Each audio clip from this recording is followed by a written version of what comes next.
in my head, I always say restricted trader is a profitable trader, because the worst thing for a trader is you make an impulse decision that you know you shouldn't, Yeah. and then you get a winning trade, because then it reinforces this behavior of last time I did a wrong decision and it made profit, so let me do it again.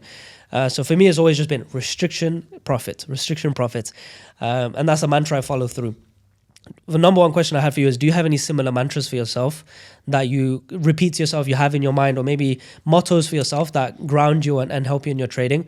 And your thoughts on this statement of mine, which is a restricted trader is a profitable trader. I just love what you said, because not just in trading, I think it applies to everything. Because I would go ahead and say a restricted human being is a successful human being. That's very true, actually. Because Yes, if you yes. don't restrict yourself to certain things, you just go and become oblivious. Right? You have no idea what is happening, because We end and up I- following desires, impulse, Yeah. and primitive things, not success-oriented things. Yeah. Yeah, and I think that's why things like religion, that's why things like laws are put into place, so that we are restricted to certain things. That's why a yes or no should exist in every person's life, in every place, and in every field they are in. So I completely love the fact that you follow that, and I completely agree to it. As far as coming to mantras that I follow, I just follow one simple mantra, and that is risk what you can afford to lose. Because in the and I believe this comes from the place where, from my very early experiences, because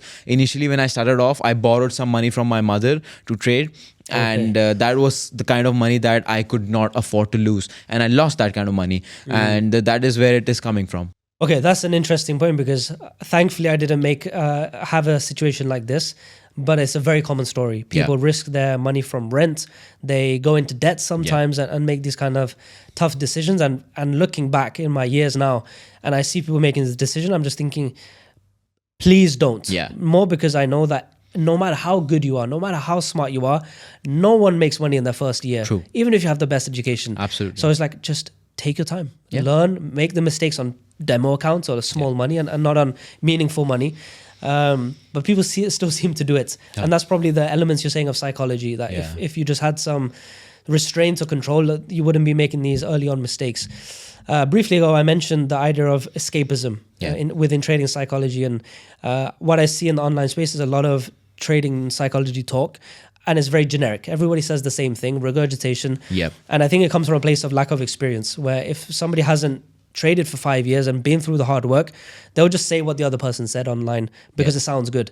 And no one can really challenge it, because everyone else is saying the same things. And that's why I don't like trading psychology so much, because it's very generic advice, and also very easily defaulted, in my opinion, because I tried all of these things that is typical trading psychology and didn't have a huge bearing. I agree, being restricted and disciplined in life is only going to be beneficial, not in trading, but in everything. But when it comes to trading specific psychology, let's say I'm in a losing streak and I don't know what to do. I feel overwhelmed. Or let's say I'm feeling the urge to over leverage. What am I supposed to do? All of these natural, everybody experiences emotions within trading.